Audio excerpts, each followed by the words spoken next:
المرض كفر اللهم إني أعوذ بك من أن أشرك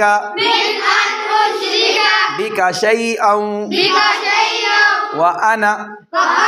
أعلم به وأستغفرك لما لا أعلم به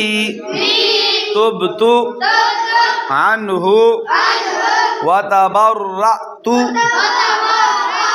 من الكفر والشرك والكذب والغيبة والبدعة والنميمة والفواحش والبهتان والمعاصي كلها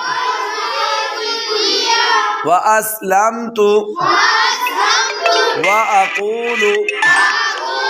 لا إله إلا الله محمد رسول الله